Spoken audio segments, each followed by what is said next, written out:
The book of John chapter 7. After this, Jesus went around in Galilee. He did not want to go about in Judea because the Jewish leaders there were looking for a way to kill him. But when the Jewish festival of tabernacles was near, Jesus' brothers said to him, "Leave Galilee and go to Judea, so that your disciples there may see the works you do. No one who wants to become a public figure acts in secret. Since you are doing these things, show yourself to the world." For even his own brothers did not believe in him. Therefore Jesus told them, "My time is not yet here. For you, any time will do. The world cannot hate you, but it hates me because I testify that its works are evil. You go to the festival. I am not going up to this festival, because my time has not yet fully come."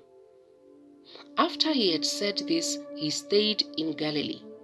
However, after his brothers had left for the festival, he went also, not publicly, but in secret.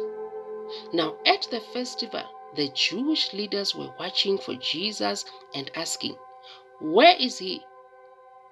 Among the crowds, there was widespread whispering about him. Some said, "He's a good man." Others replied, "No, he deceives people." But no one would say anything publicly about him for fear of the leaders. Not until halfway through the festival did Jesus go up to the temple courts and begin to teach.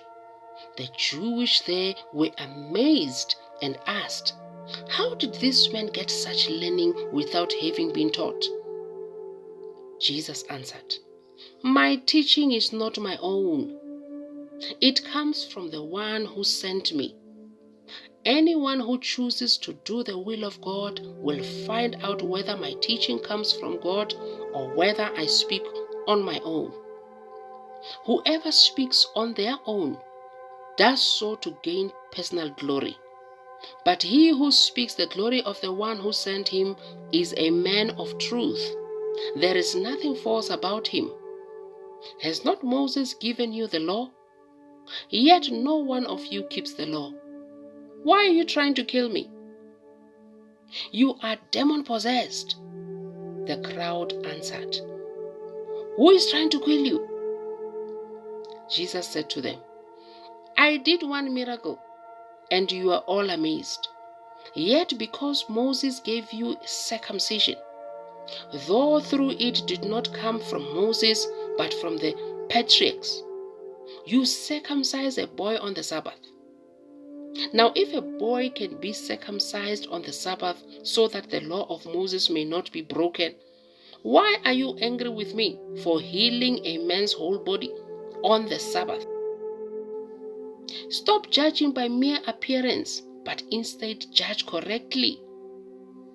At this point, some of the people of Jerusalem began to ask, "Isn't this the man they are trying to kill? Here he is, speaking publicly, and they are not saying a word to him. Have the authorities really concluded that he is the Messiah? But we know where this man is from. When the Messiah comes, no one will know where he is from." Then Jesus, still teaching in the temple courts, cried out, "Yes, you know me, and you know where I am from. I am not here on my authority, but he who sent me is true. You do not know him, but I know him because I am from him, and he sent me." At this they tried to seize him, but no one laid a hand on him because his hour had not yet come. Still, many in the crowd believed in him. They said, "When the Messiah comes, will he perform more signs than this man?" The Pharisees heard the crowd whispering such things about him. Then the chief priests and Pharisees sent temple guards to arrest him. Jesus said, I am with you for only a short time, and then I'm going to the one who sent me. You will look for me, but you will not find me, and where I am, you cannot come. The Jews said to one another, where does this man intend to go, that we cannot find him? Will he go where our people live scattered among the Greeks and teach the Greeks? What did he mean when he said, you will look for me, but you will not find me, and where I am, you cannot come? On the last and greatest day of the festival, Jesus stood and said in a loud voice, let anyone who is thirsty come to me and drink. Whoever believes in me, as scriptures has said, rivers of living water will flow from within them.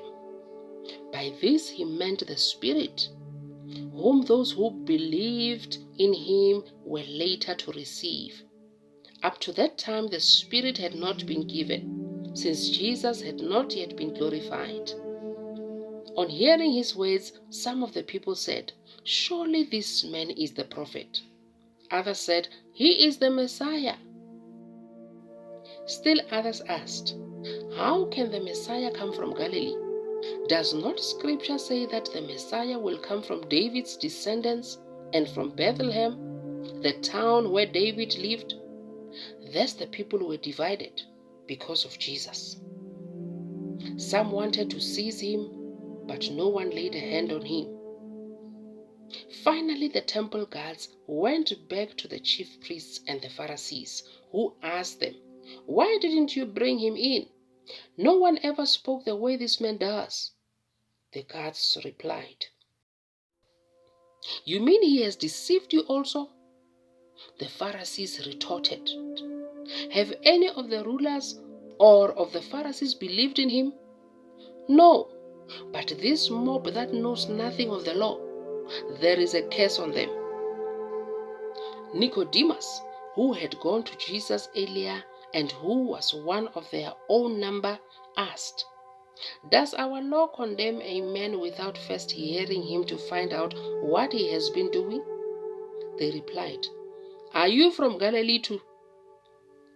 Look into it, and you will find that a prophet does not come out of Galilee.